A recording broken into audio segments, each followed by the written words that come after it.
Okay. So when I was a kid, I used to love picking up these magazines called Wizard magazines. It was a magazine for comic book lovers where they would be able to see the price guide to see how much their comic books were worth and what new books were coming out, all kinds of cool things. But there was this one area that everybody used to flock to whenever they'd read the book. They would go to the casting call section. And in the casting call, you would see what the Wizard editorial group would imagine a comic book adaptation movie would look like based on the cast. And it was awesome. Anytime you would see it, you would imagine your favorite comic book stories with these actors. Of course, Patrick Stewart was always at the top of that list as Professor X, and lo and behold, he ended up becoming it. I remember Bob Haskins was always Wolverine. You had Tom Cruise as Cyclops. You had Angela Bassett as Storm. I mean, it was just the most pie in the sky, dream-worthy type of casting. And so in reading Black literature, which is something I've never really done most of my life. I'm a big comic book fan, but reading Black literature, I started imagining character actors and these characters coming to life in my mind. And I was like, you know what? I want to do something. I want to create something that gave me the same feeling that I got reading those Wizard casting call section of the Wizard magazine, and I wanted to apply it to Black literature. And so I decided to start this podcast right here called Wizarding Black Lit, where I will sit here on this microphone and imagine some Black literature being adapted and who I would cast, who I would get to produce the film, who I would get to direct the film, even who I would get to write the film. I'm a big shot Hollywood producer, and these are all the pieces that I want in place to bring this Black literature to life. I am Mr. Hollywood in this situation, so get used to me, because right now we're about to start Wizarding Black Lit. My name is Joseph Vivens, and I want to welcome you all to the show. All right. So here we are. Like I said before, my name is Joseph Vivens. I am here to talk about Black Lit. Specifically, we're going to be wizarding Black Lit, meaning that we are going to find a director, and make this movie come to life in our imaginations. Hopefully, if somebody out there is listening, they will hear some of these awesome Black stories and be like, you know what? This deserves to have a cinematic or episodic treatment. So first things first, we are going to break this series up into three parts, okay? And the way I want to do it is kind of set it up as Act 1, Act 2, and Act 3. Act 1, we're going to be talking about the author. Who is the author of this amazing piece of Black literature that I'll be reviewing and that I'll be talking about and adapting? Act 2 is, what is the story? I'm going to give you guys the story. I'm going to lay it all out there so that you can see the merits as to why this story deserves to be produced. And then Act 3 is the pitch. That is where we are going to have fun casting, and you guys can sound off in the message board or wherever you want to on Twitter to tell me what you think about the cast that I've chosen for this story that we will be reviewing today. And the story that I will be tackling today is Chester B. Himes' short story called Cotton Gonna Kill Me Yet. So before we continue on with our program, a little bit about Chester Himes. He is the youngest of three sons. Himes was born in Jefferson City, Missouri in 1909 to parents who were basically racially different from each other in philosophy and physically. His mother was a light-skinned woman who technically passed as white if she wanted to, and his father was a dark-skinned man. Their worldview and racial philosophy were very different. In his autobiography, Quality of Hurt, Chester wrote, "My father was born and raised in the tradition of Southern Uncle Tom. That tradition derived from an inherited slave mentality, which accepts the premise that white people know best, that black people should accept what whites had to offer and be thankful, that blacks should count their blessings. My mother, who looked white and felt that she should have been white, was the complete opposite. She was a tiny woman who hated all manner of condescension from white people and hated all black people who accepted it. At around the age of 11, Himes' brother was injured and blinded at a school assembly. Seeking medical attention, the Himeses were turned away from the white hospitals because of Jim Crow. by the time that his brother was able to get medical attention, the damage had been done. So this situation, in so many ways, along with his parents' philosophy, it shaped Himes and his view on race. And as a result, growing up, he didn't do too well in school, but eventually went to Ohio State and managed to get himself expelled. He blamed racism. After getting expelled from Ohio State, he moved back home and turned to a life of crime where he was ultimately incarcerated. And it is there, while being incarcerated, that Chester found his voice. He found his voice as a writer and began writing stories and getting them published. He had them published in all kinds of places, including Esquire, among other outlets. So once released, Himes wrote novels, including If He Hollers, Let Him Go, which was one of his most critically acclaimed at the time, although U.S. papers didn't really show him the love that he needed, and Himes, being who he is, blamed racism. So, not finding love in the U.S., Himes discovered that he had notoriety in France. So, what did he do? Did what most black people did at that time, most creative black people did at that time when they weren't getting love in their mother country, or not their mother country, in their home country. He left the U.S., left the homeland, left the white man's land, and went for money green pastures in the arms of the French. There, Samuel Goldwyn contacted Himes to produce his book called Cotton Comes to Harlem. And ultimately a film was made that was co-written and directed by Ossie Davis. After that, Himes' legacy was cemented. Even the U.S. papers couldn't deny his talent. The man was a genius. Sadly, he died from complications of Parkinson's in 1984, but I don't think that he's lost the time. It takes people like us to recognize the power that this man had over his own narrative and over his own life. And if you read some of his books or even some of his writings, you will see how profound he is. I had the privilege of reading some of his letters back and forth with a friend of his, and you can see how brilliant he was and how racism affected him and his thought processes and philosophy. When it comes to adapting his pieces, I think that Chester B. Himes was very much of the mindset of like, you know what, it's art, let it be, let it fly. You can say that it's his time in France that kind of loosened him up that way. I think that if he was still in the U.S., he'd be turning every corner, because it's kind of well documented through my research that he was always trying to find that buck and squeezing every publisher that owed him money for every single dime, because publishers tend to be stingy sometimes, especially when it comes to paying up what is owed. But anyway, nevertheless, I think that when it comes to his artistic works and artistic vision at this stage in his life, living in Paris, he was kind of free. He felt kind of free. I think that it seemed that he was willing to see what could be done as long as the money was right. And as far as the artistic vision, he was allowing it to go out into the world. Case in point, there's this really cool book that is called Dear Chester, Dear John. It's letters between Chester Himes and his friend John A. Williams. And there's an excerpt that I thought was really interesting where he talks about the production process and finally being able to talk about all the cool things that are happening with the adaptation of his book, Cotton Comes to Harlem. So he says, S. Goldwyn Jr. finally loosened up the top secret restrictions on the movie of Cotton and sent me some stills and the cast list. I see Godfrey Cambridge as Gravedigger, Raymond St. Jack is Coffin Ed, Calvin Lockhart is Deke, Judy Pace is Iris, Emily Yancey is Mabel, Red Fox is Uncle Bud, Cleavon Little is Lowboy, Mabel Robinson is Billy, and about 45 others, including the white characters whom I haven't mentioned. Judging from the stills, it looks as though half of Harlem is involved and guns are flying all about every which way.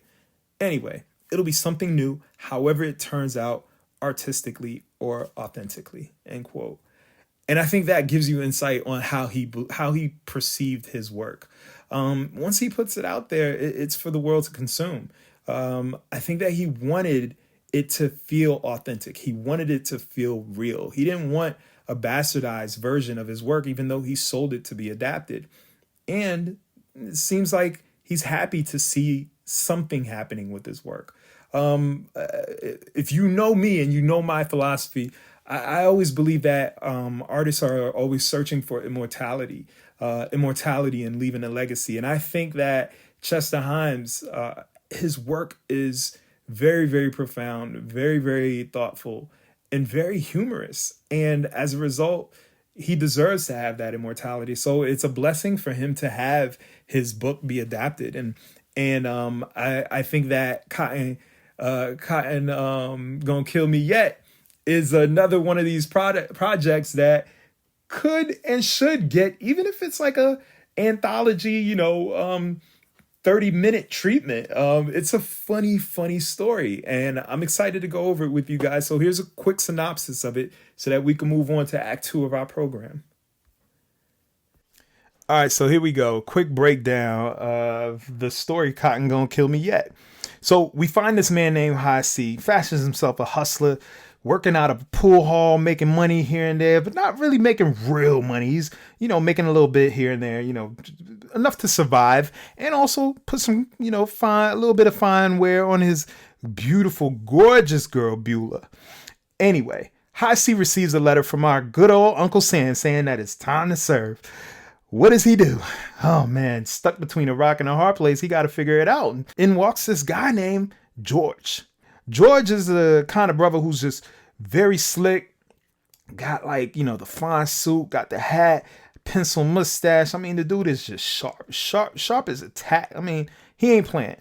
He walks in, beeline straight to High C, zeroes in on him and offers him an opportunity. He tells him, man, you can make thousands of dollars out there in this world. I got the best opportunity for you.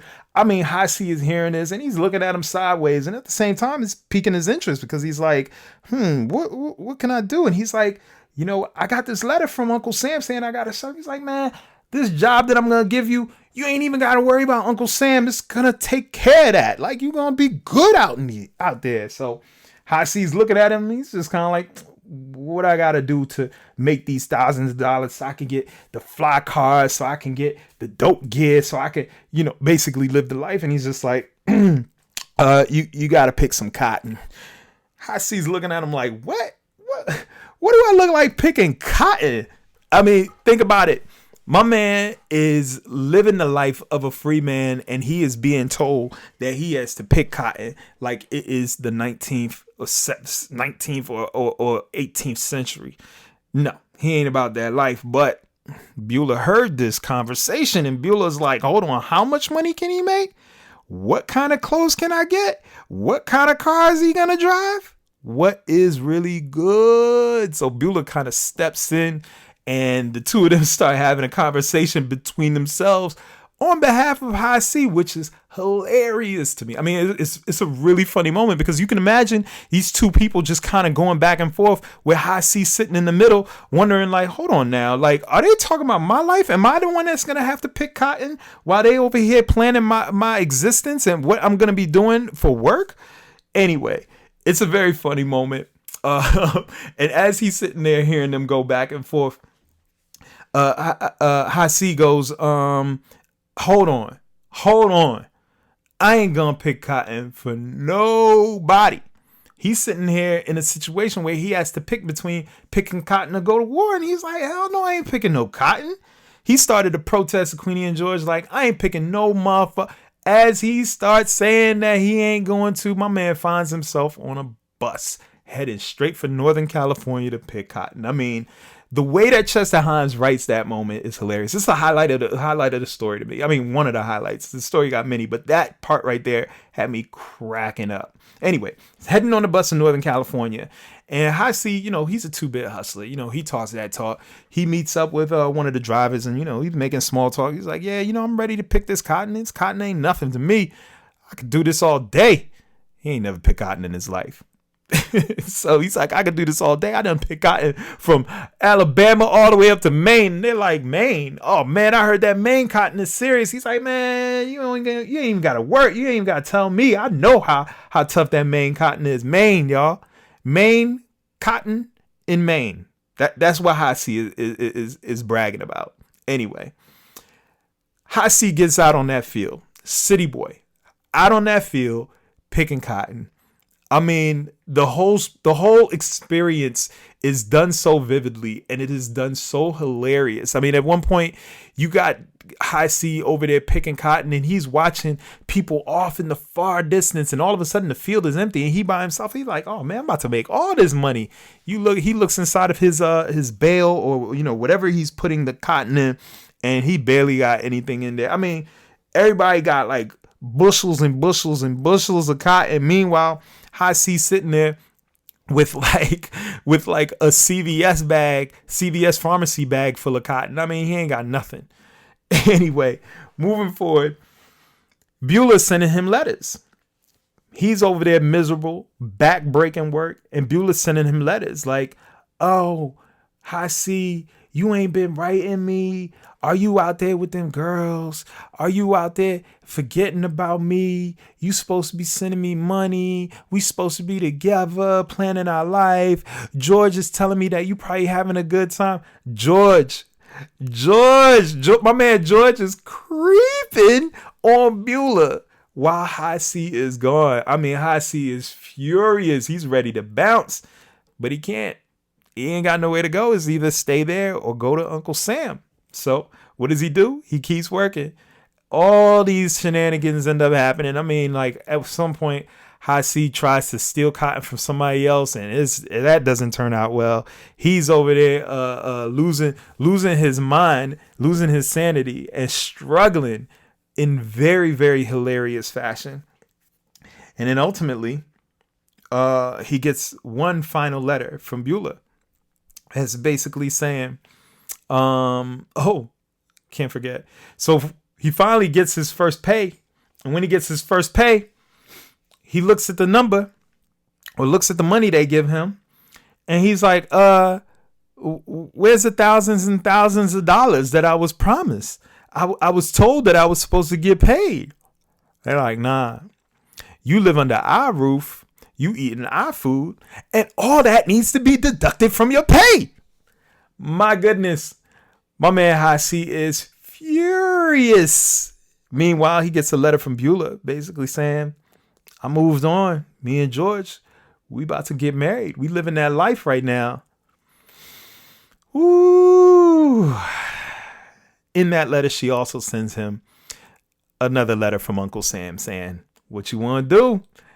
What you up to? What you doing, my boy? You trying to come hang out with us? And sadly, he decides to go ahead with Uncle Sam. Boom. Ships off. And that is how we end our story. I know it's tragic, but in this journey is a very, very, very interesting character study where you're pitting all kinds of different obstacles in the way of our main character. And ultimately, it speaks a lot about capitalism and Americanism and, I mean, just society and object love and relationships. And that's what we're going to explore when we actually begin wizarding our story. All right, let's talk adaptation. Obviously, I think this story is awesome, but we have to consider all of the factors that need to come into it, specifically the themes.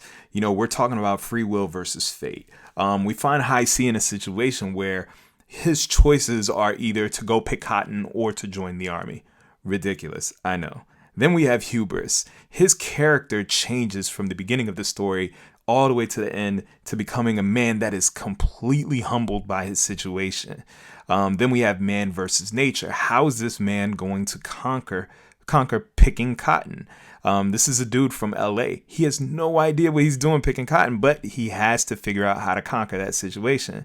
Then we have man versus society, the expectations that are put on him, the expectation that he needs to take care of his woman. He needs to earn. He needs to be a member of society. This is a pool hustler. He has no idea how to hold a regular job. As a matter of fact, he's a pool hustler, and the only job, what he calls his job, is slaving.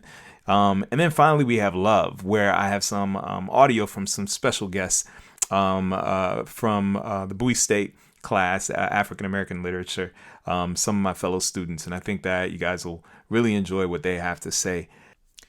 Now, if we're talking about free will and fate, does High C actually have any free will, or was he fated to become indentured to either the U.S. Army or the cotton industry?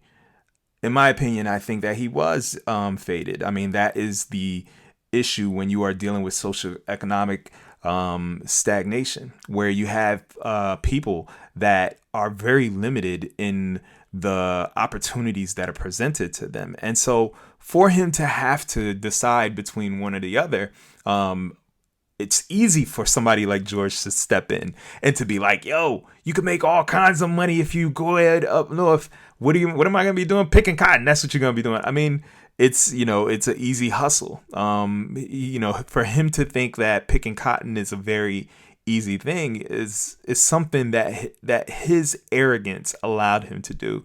If you remember in the story, High C goes from, yeah, I'm going to make a couple $100, not a problem. And then he tricks himself into believing that he's going to make a couple thousand. Then he just imagines himself making thousands of dollars and riding around with Beulah in nice clothes. And I mean, he was already an arrogant character. But I think you see chinks in his armor once he meets somebody who is not only arrogant in George, but is confident enough in his ability to sell to be able to pull off that arrogance and live the life that High C wanted to have. In this adaptation, we have to play up the free will versus fate aspect of it. Not really digging deep into it. We don't need to make it really ham-fisted and put it in people's face, but just playing up the choices that he has. I think in playing up those choices that he has, it makes you see the impossibility of his situation, how difficult it is for him to relinquish and forget about that pressure of being able to provide and to deliver for Beulah, because ultimately that's what he wants to do. The story is very much about him wanting to be the person that Beulah thinks that he can be, and also to be the person that he imagines himself to be.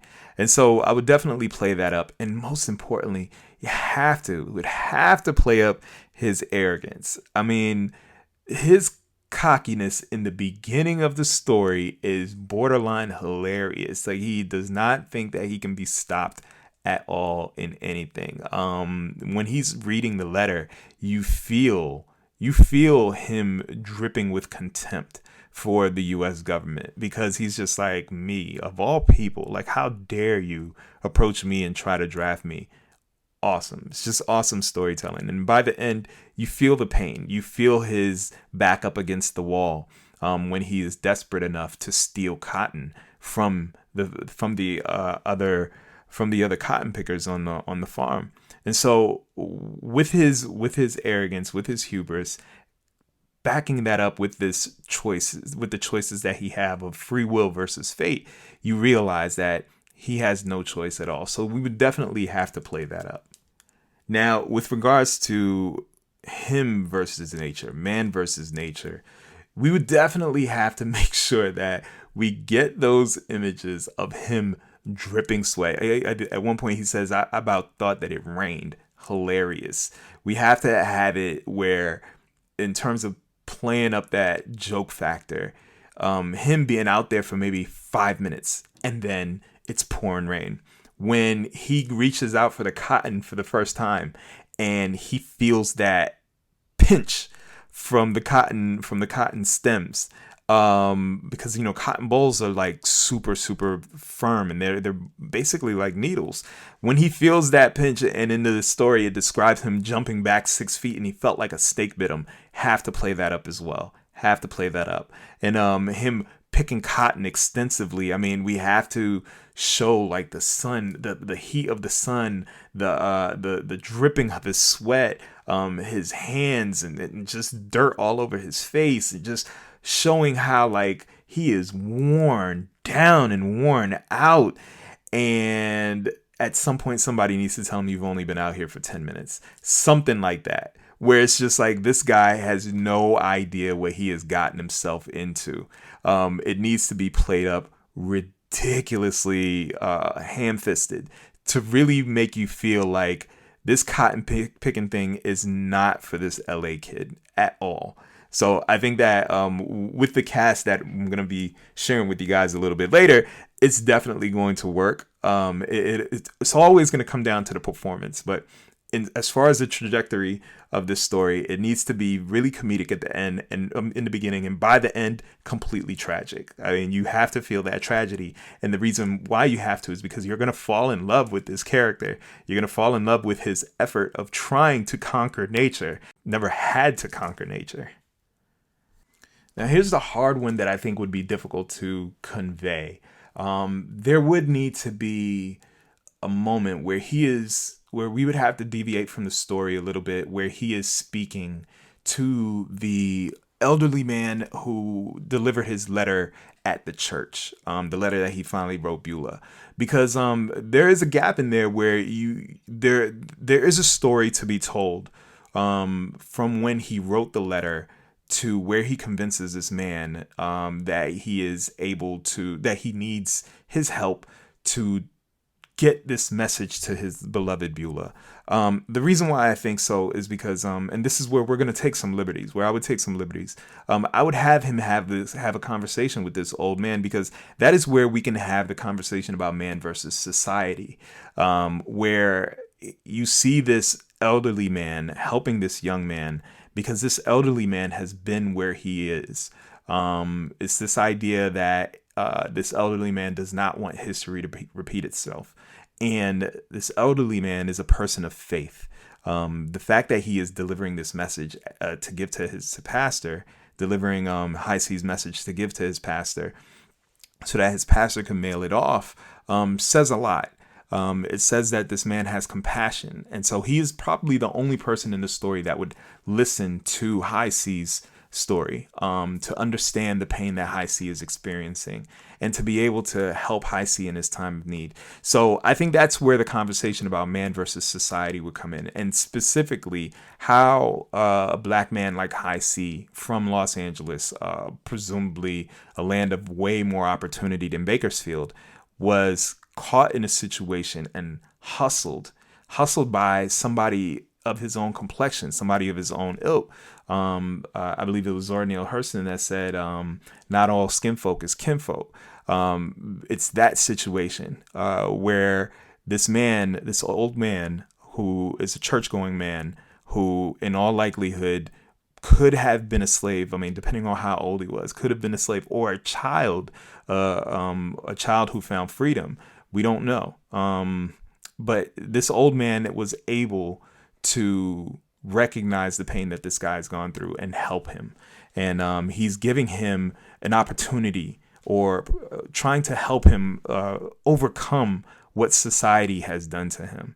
And so I think that a conversation, just a simple conversation between the two at night, alone, privately, when High C is at his lowest, no pun intended, struggling to figure out how he is going to get off of that plantation, and having the opportunity to have somebody listen to his story and to help him overcome.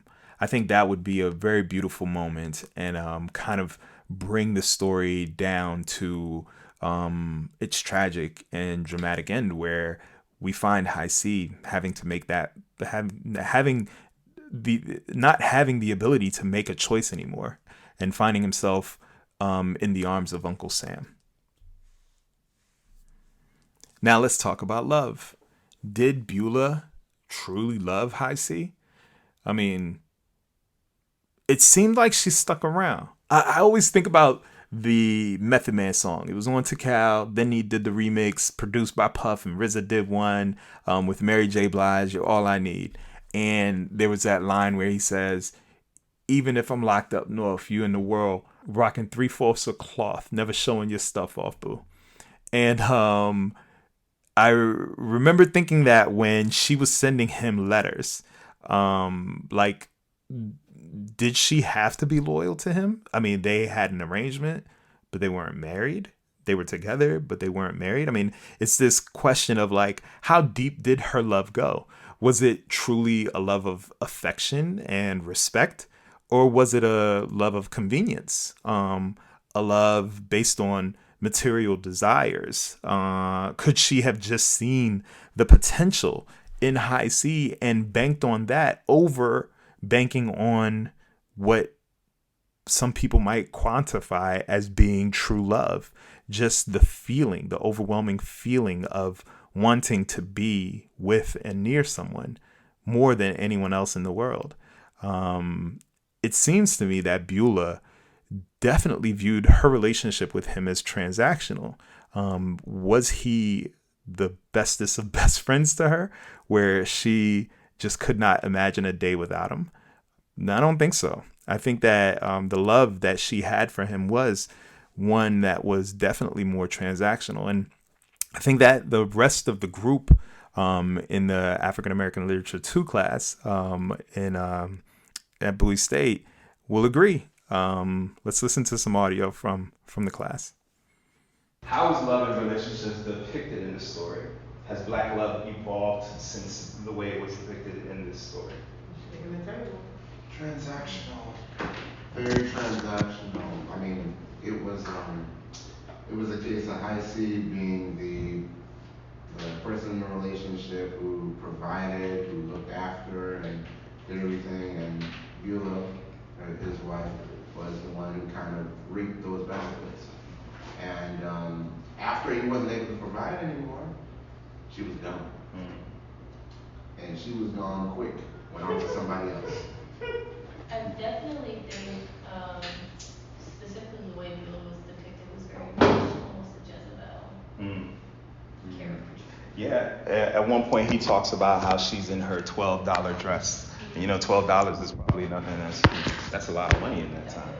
So it's like he's already assuming that he's the person that bought it. He's already trying to do as much as he can to impress her. So, do you guys think Black love has evolved since the way it was depicted in the story?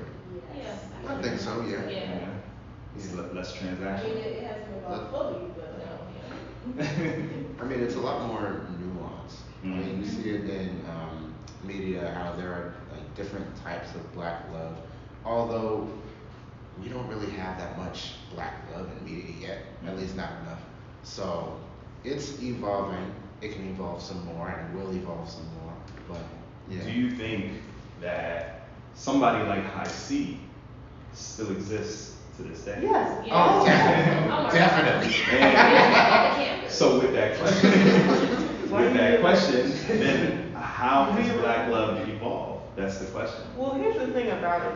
I think that when I have this conversation, because this is certainly not the only place that I've had this conversation, I think that people conflate love and relationships, and those two things are not the same. And all relationships are transactional by default. Now, we may be uncomfortable when the transaction is monetary, but we live in a capitalist society.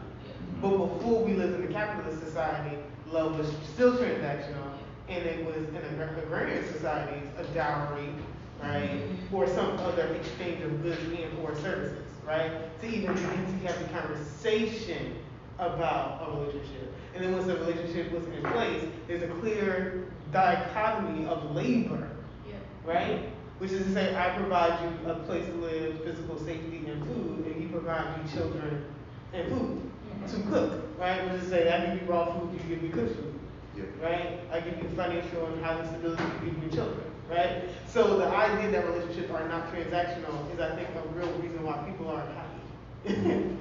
Because it's idealistic to even accept that relationships are not transactional. You just need to know what the balance What the transaction is. Right. Like, what am I giving? What am I giving? That's the question. And then you can have more conversations about that, because there's a way to love somebody who you're not in a relationship with, right? And you can be in a relationship with somebody who you do not love, right? But any relationship, I mean, even down to parent-child relationships are transactional. Which is to say, if I have given birth to you or aided in that process, my one job is to provide you shelter, and people are going to come and get you. Right? Yeah. So in this transactional relationship that he has with Beulah, how much effect does society has on that? And capitalism, because Beulah, you know, we see how Beulah is depicted. So how much of an effect? How much of an effect do you think that has on somebody like IC? I think that he was already having capitalistic aspirations that were exacerbated by, because he wouldn't have attracted Beulah if they didn't have some of the same same interests and aspirations, right? And I think it's entirely mediated by society and class, but also mediated by race, because how much of masculinity is mediated by your ability to earn, Right. right? And it's been a primary method of oppression of black men in saying that they're failing at masculinity by saying that they're failing at earning, right? So I think that's also a conversation. Yeah. I also think, I know we skipped over Don't the worry first, about it. the first question. I think that there's a debt that High C has as a black man, specifically pertaining to being black, because he has no freaking idea what picking cotton is like. Right. Like he was easily, because of his capitalistic desires, and he did want to go, he wanted to go to war. He's like, oh, this is gonna be easy. Yeah. Every other dude on that plantation is like, again, you have soft hands, boy, and you don't understand. And then didn't he try to steal someone's? He did. And he was like, yeah, this is mine. Yep. You a lie. There's not one callus on your hands. Right. You are a liar. So I feel like there's already not even just a capitalistic debt that he's in, but such a disservice was done by how he was raised to not know that experience that some people would say is a privilege. He doesn't know that, and that is true. It was also desperation as well. Yeah. You know, like he was desperate to keep Beulah, to earn money. You know, he had aspirations. You know, this illusion that if he goes to this field, all he has to do is pick cotton. Like, what's the big deal? He'll make $40,000-$50,000. And it's quick money, right? It's quick money. And it's less to do with that as cotton and more to do with that as quick money. Exactly. Because how many people do we know got lulled into drugs or other kinds of variably illegal activities because they were trying to make the money quickly? Right. Or pyramid schemes. Well, It's sort of right. like a devil you know situation. He did not know the devil. Yeah. He didn't know the devil. Yeah, he didn't know. He didn't know. All right, so now that we settled on what the themes of the story will be, we basically have the framework or the backbone of the story. Let's start having a little bit more fun with talking about where it will be filmed. And I mean, obviously, we have to have Los Angeles, California, and then we just go ahead on up north to Bakersfield to farmland. I mean, that would be the setting of the story because we want to keep it faithful, keep that aspect of it faithful. I think there's something intriguing about having it be set in California because when it comes to cotton, California is not the very first place that we think about. Of course, it was cotton picking in California. I mean, how could there not be? I mean, California is one of those states that has everything that anyone in the field of agriculture could desire. So, yes, California would have cotton. Now, let's talk about when this story would be taking place. It would definitely have to be 1942 specifically, and I have some reasons for that. When I first read the story and started thinking about adapting it, I was thinking, okay, we're talking about a wartime era where black people were being conscripted. So I was like, maybe World War I or World War II. Has to be somewhere around there because some of the references in the story were so specific to an era that we needed to focus on one of those two wars. Korean, no, didn't think so because it was way out of the evidence that's presented to us in the stories. For example, he mentions Count Basie. Count Basie wasn't active, I think, until about 1924, really during the Harlem Renaissance. So High C mentioning Count Basie or name dropping Count Basie with regards to what was happening in his life definitely takes us out of the World War I era. Boom. So we're out of there. Then we have the mention of the Lincoln Zephyr, which was manufactured between 1936 and 1942. I don't know if you guys remember in the story, when he was getting picked up by, what's his name? Pork Chop, sorry, not Pork Chop, Poke Chop. When he was getting picked up by Poke Chop, he said that he saw a nice Lincoln Zephyr and he got excited. He thought I'm about to be riding in style to go to wherever this plantation is so I can go ahead and pick cotton. Of course, that's his hubris coming into play. And the Lincoln Zephyr was manufactured all the way up until 1942. So that gives us that 1942 that I'm talking about. And of course, we have the disgust that he had when he realized that it was a Model A Ford truck. Ford made the Model AA, which was a truck. The Model A was kind of like a truck-ish vehicle, but it didn't have a back like an actual truck does. And so that was actually manufactured until 1932. So you can imagine how old this vehicle looked. And then finally, the reason why I think it's definitely 1942. Of course, like I said, we have the war, which is the topic of conversation for everyone, and also the timing of the war. The timing of the war, it would have to be early because Pearl Harbor was bombed in 1941, and in 1942, that's when the United States said, "Boom, we're off. We're going over to fight these Nazis." So it has to be 1942, and you can imagine the height of the war. It's a lot of tension, which is why High C would feel like, yeah, they're definitely going to get me. They're definitely going to conscript me.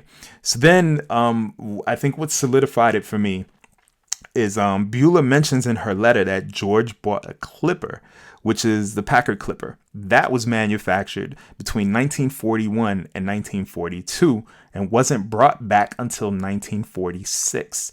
And I think that the insult to injury would be the fact that George had bought a brand new car in 1942 off of the back of the $25 that he took from High C. So to me, this immediately sets it as at this story being set in 1942, the beginning of the war, right when African Americans were being conscripted, and these new flashy vehicles that are all over the place. We're talking about we're talking about during the Great Depression.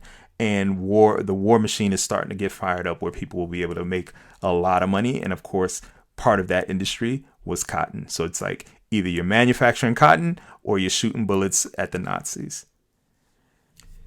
Now let's talk directors. In this adaptation, I feel like it would need a steady hand, somebody who is able to balance the comedic elements of it while still bringing on that tragedy that we're talking about. Because at the end of the day, this story has a message that we outlined in the beginning when we were talking about the themes. And so I picked a list of directors. I'm hesitant to say if this is in any particular order, but I do have my favorite. I'm going to run down all the different directors and the reason why I'm choosing them, and then ultimately tell you who I am settling on, because I think that the person that I picked is probably really the best person for the job. Like, yeah, I think that they would really bring it home. So, you know what? I am going to rank them. This is what we're going to do. We're going to go it's 4 of them. We're going to go from 4, 3, down to 2, and then 1. So let's start with number 4. Jordan Peele. I think that Jordan Peele would be a really, really good choice. The reason why I have him at number 4 is because we know that he has the comedic chops, obviously, and he has the dramatic chops. I think the only thing is that middle ground that we need to do. And also he knows how to balance that social commentary too. Like, let's not forget that. We can't discredit that at all. But there's this balance in between that we have yet to really see him do. And really what I mean by that is bringing on the heart, the relationship aspect that we need to have this character have, specifically High C have with the world, where he is feeling like this world is betraying him.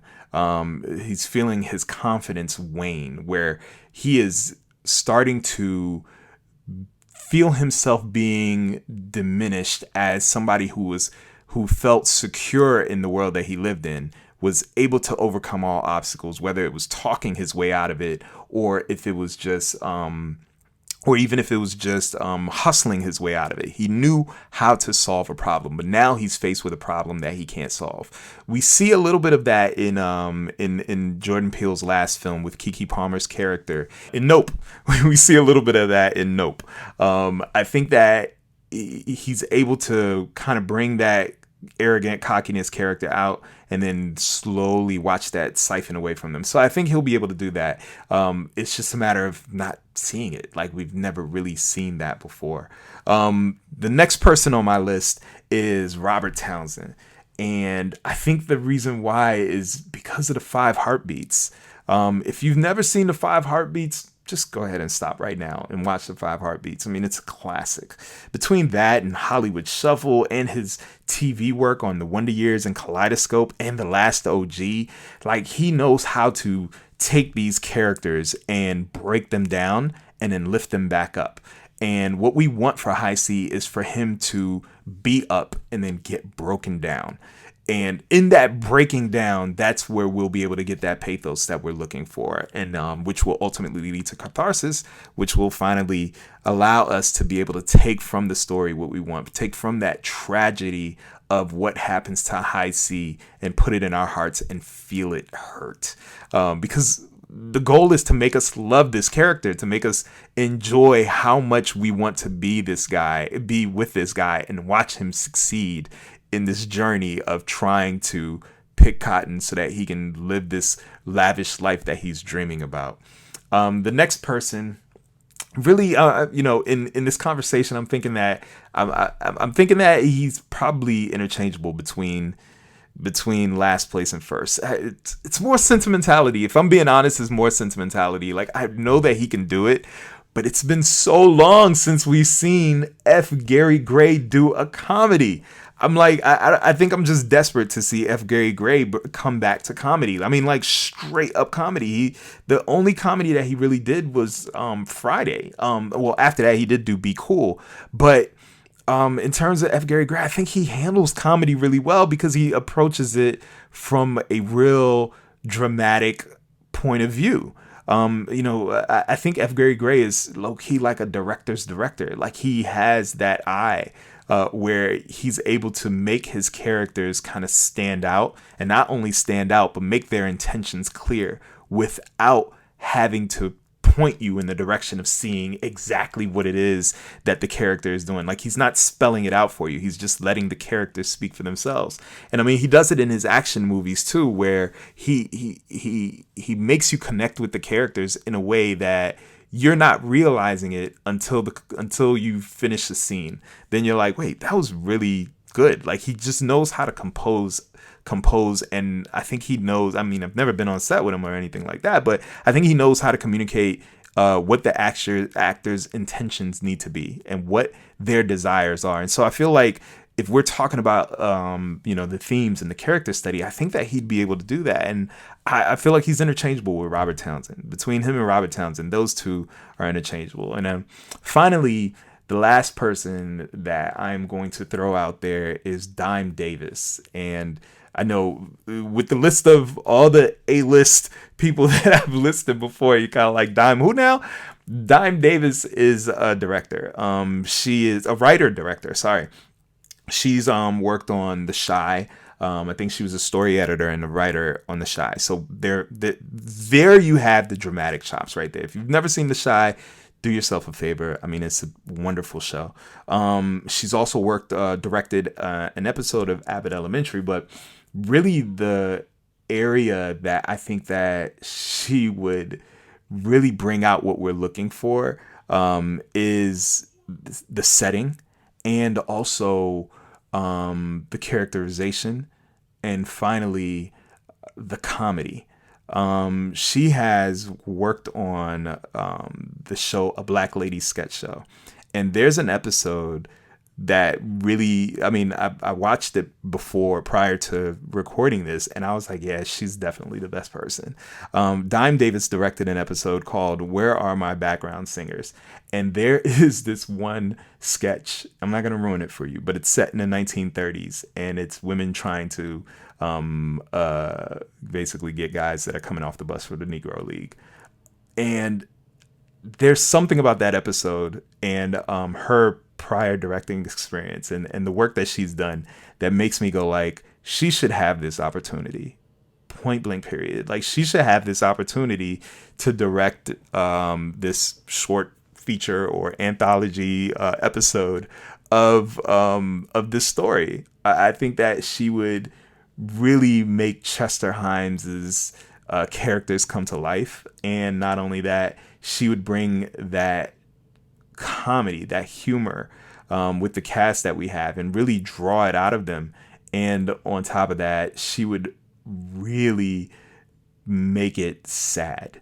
I think that she would bring that drama that we would need to feel the pain that would need to be had with what happens to High C. Because, I mean, the way the story ends, we don't know if High C lives or dies. And to me, that is the tragic aspect of his life, is that his future is completely uncertain. Like, he was working in a pool hall, and in so many ways you felt like he had his entire life ahead of him. And now he's going off to war. And we need to take this character that is funny, charming, smart, and arrogant, and break him down to his base structure, to break him down to the person that we are not able to recognize, and then have him shipped off as a blank slate, as a person that is completely devoid of their identity, and is effectively going to be a tool of war. I think that's sad. And if you watch shows like The Chi, you'll be able to see, or her episodes of The Chi, you'll be able to see her do that, with her characterizations, where it's like you're witnessing these characters just kind of fall. And that's what you want in this story. You want the character to fall. And I think that she'll be able to do that. And of course, with her work on Abbott Elementary and Black Lady Sketch Show, the comedy will be there. The comedy, she knows how to direct comedy in a way that's going the same way with F. Gary Gray, where I think she knows how to communicate with the actors what the writer's intentions are, and how to bring that out of the actors so that they'll be able to perform it. So that is my choice, Dime Davis. If you're not familiar with her work, hop on IMDb, watch the episode of Black Lady Sketch Show that I'm talking about, because I think that she is the best possible person for this job. If not, let's go ahead with Robert Townsend. Boom, Robert Townsend. I switched it on y'all. Robert Townsend is my number 2. I think Robert Townsend is just amazing, and I'm always up to see anything that Robert Townsend does, because I think he's my personal hero ever since Meteor Man. I mean, anybody that decides to have a superhero fly 2 feet off the ground because he's afraid of heights, perfection. You can't get any better than that. That's comedy. Come on now. All right, those are my choices. Now let's move on to the casting. Now, if we're talking about casting this show, this anthology series, this film, whatever it is, we're talking about casting this, I think that we need to do a combination of new faces and old faces. The reason why is because we want to have it where the actors are not going to be easily pigeonholed. The reason why I say that is because I think that the casting choice that I made, these actors are very flexible, with the exception of one. The actors are very flexible, and they have range. They just need the opportunity to expand it.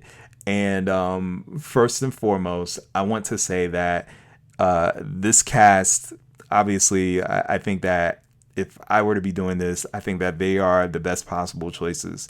There are a few roles that I'm like, oh, it can be this person, or this person. And it would be a situation where I would just need to see them actually test screen for it. And then if it feels right, if it fits right, then I'd be like, yeah, they're definitely the person. It's just that I'm not 100% sold on them, if that makes sense. They're just not clicking for me. So the very first person that I would cast in this role, in the role of High C, would be Chris Redd. Chris Redd from SNL, and I can't remember the name on Netflix. The name of the show on Netflix that he did. It was a show about smoking weed. That was the first time I ever saw him act. It was before SNL. I don't think he was on SNL yet, but it was before SNL. And I just thought the dude was just hilarious. Where it's like he plays oblivious and cocky so perfectly. And he does this thing that I think is a little bit remarkable, because he does this thing where it's like when he is being proven wrong, you can see it in a lot of his SNL skits. When he is being told that he is wrong about something, his eyes are wide and he is 100% convinced that he is right.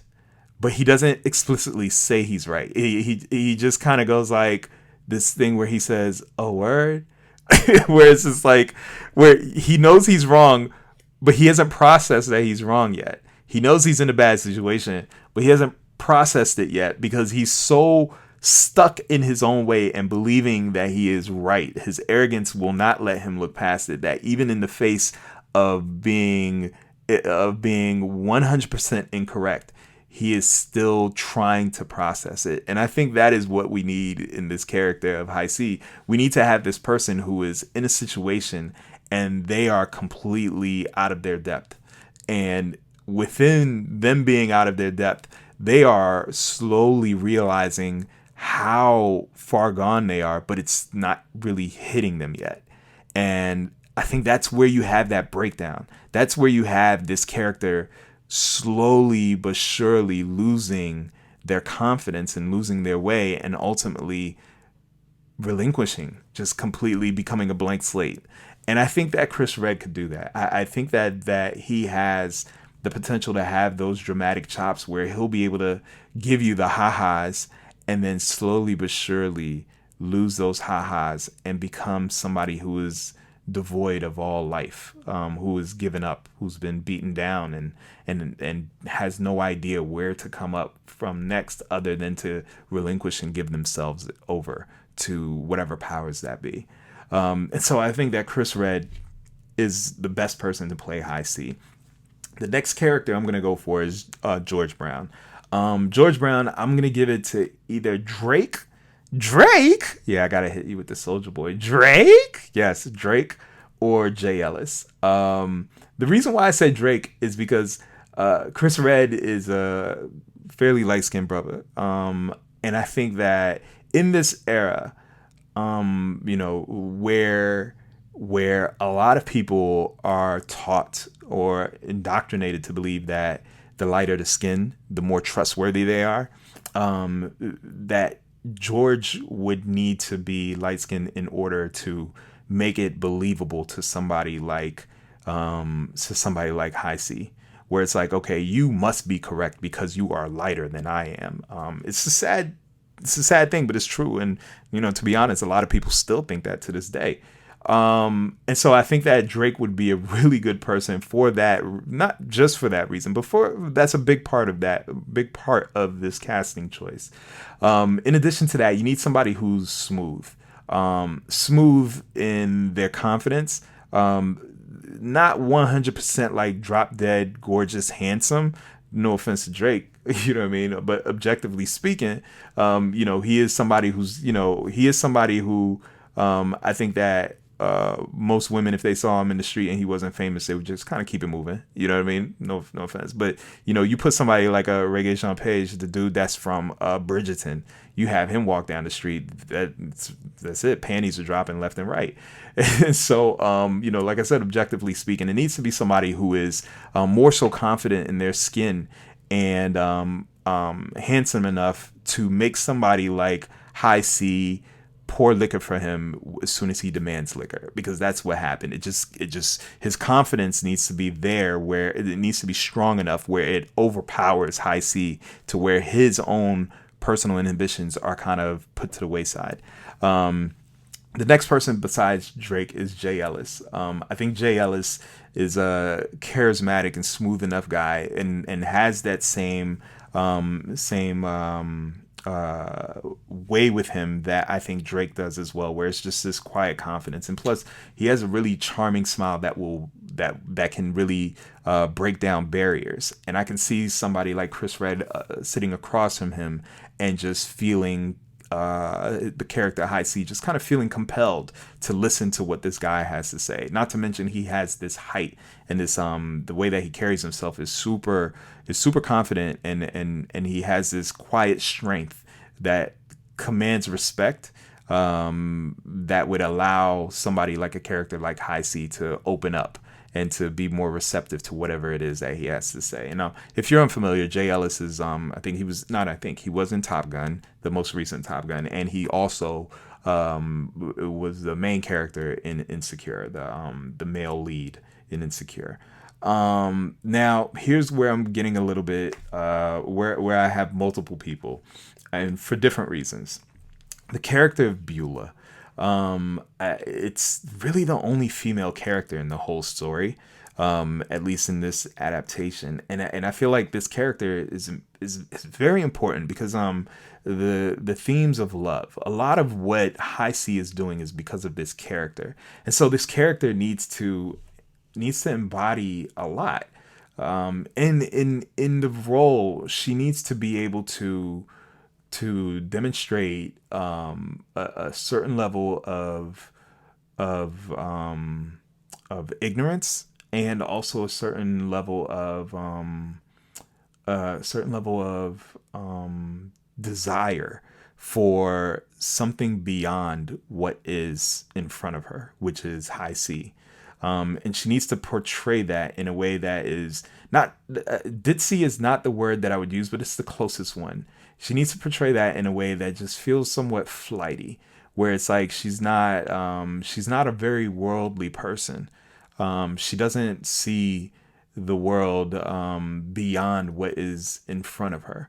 And once she is introduced to it, she falls victim to the allure. Victim is maybe not the word, but she falls into that realm of desire and wants more. And there is like a certain amount of materialism and flakiness that needs to be there, but it has to also be balanced with a little bit of deception, where a character like High C would believe that she does or would care for him, would be there for him, like I said, in the Method Man, Mary J. Blige kind of way, and we need to believe that too. So, so I go from really extremes on the spectrum, and it goes from like whether it's the looks and the potential of the actress, the female actor being able to give that, and also to the ones that I think would definitely be able to do it. So the description in the book, in the story, has her being a thin woman, well, fairly thin woman, relatively thin, I should say, but has a figure and is gorgeous. And so the very first person, when I was thinking about it, that came to mind was Megan Thee Stallion. I think that she would be, as far as the acting portion of it, I don't think that it would be there, but there's like this level of seductressness, for lack of a better term, of she has this way with herself where I can believe that somebody like High C would be seduced by her, and somebody like George would want to be in a relationship with her, or feel like there's an opportunity to take her away. And I think that she would play up the materialistic aspect of it. I mean, you could blame her music, you could blame whatever you want, but I think that she would be able to play that role really well. The only thing that would be missing is the flighty ditziness that I was talking about. I think that there needs to be a little bit of that in there, so that when those letters are written, and however that is going to be portrayed, you will feel like, oh yeah, she is being manipulated. Or if you are reading it in a way where she is smarter than she's portraying herself to be, and is trying to make a clean break from High C without having him feel guilty or feeling guilty herself or ruining her reputation, then somebody like Megan Thee Stallion would definitely work in that role. The next person I think would work well in the role deviates from the way the character is described, because she's a full-figured woman, but her humor and her charm, and the scenes where she is interrupting High C and basically having a conversation with George directly, I think that would work so well, simply because like she has this way about her that feels kind of flighty, and at the same time super smart, just really, really savvy. And to me, that if we were to go in that direction with the character, she would be the perfect person for that role. Damn, the way that she's described in the story, her acting skills and her ability to put a person's guard down and also make you feel like you are the only person in the world to her would make her perfect for this role. The next person I think would be really cool would be Robin Thede.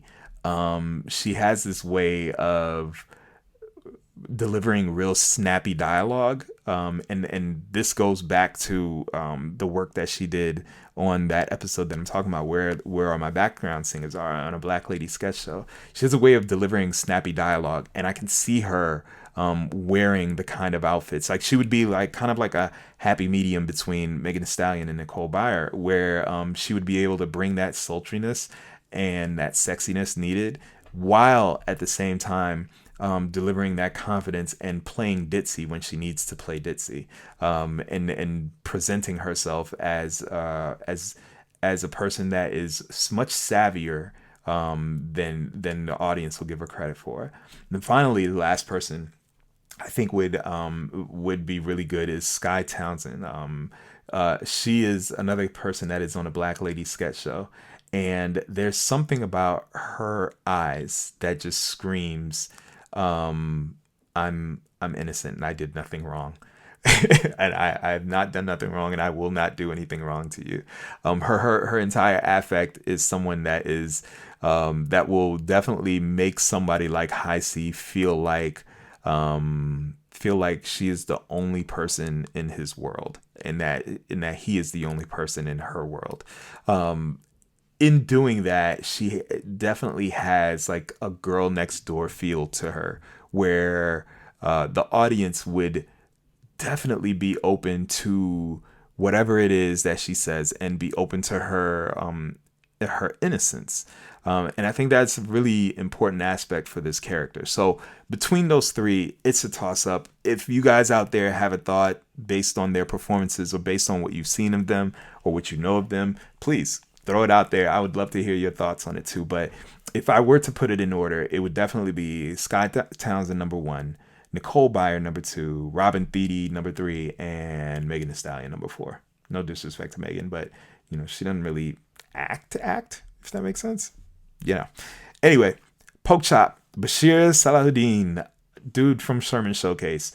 He's hilarious, but he also knows how to play tough guy, no F's given, F you, give him my money kind of dude, plain and simple. I can see him lifting up Chris Red and throwing him out the door, and basically demanding that he give him his $9 like it says in the story. The guy he has a presence to him, and also has the comedic chops to kind of give you that side eye when High C is talking about how much cotton he picked.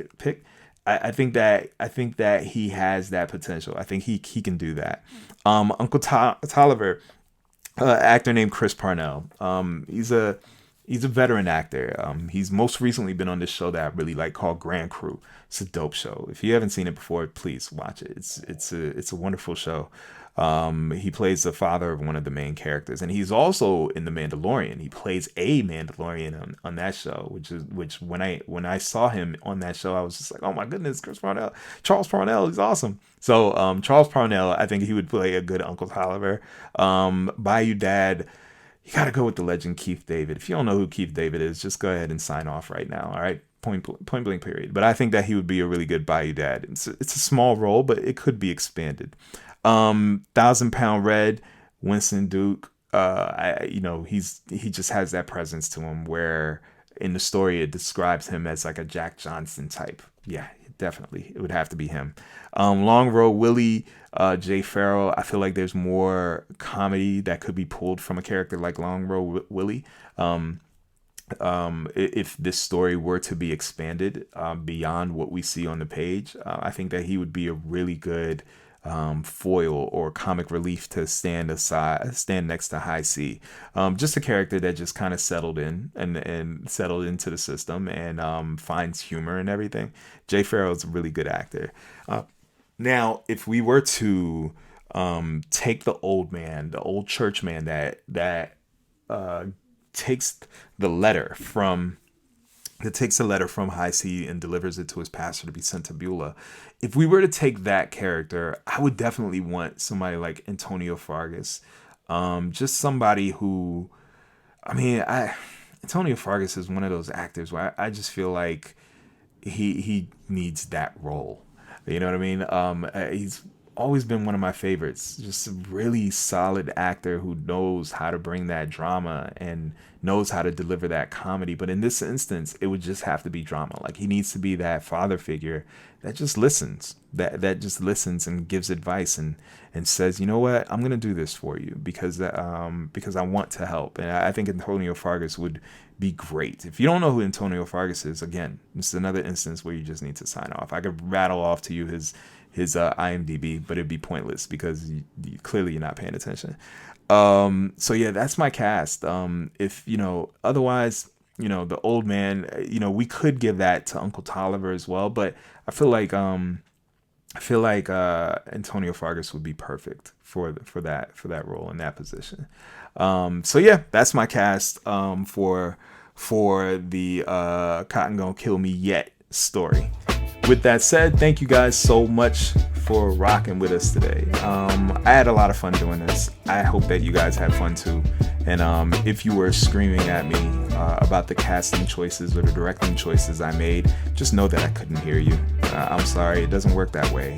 This is a one-way conversation. But you definitely can send me a message on social media, hit me up via email, and my phone number is out there somewhere in the world. So if you're feeling froggy enough and want to send me a text message, by all means, you can do that too. In the meantime, thank you again for listening. I really appreciate it. Keep reading Black Lit. For Wizarding Black Lit, my name is Joseph Vivens. You guys have a wonderful day. Bye.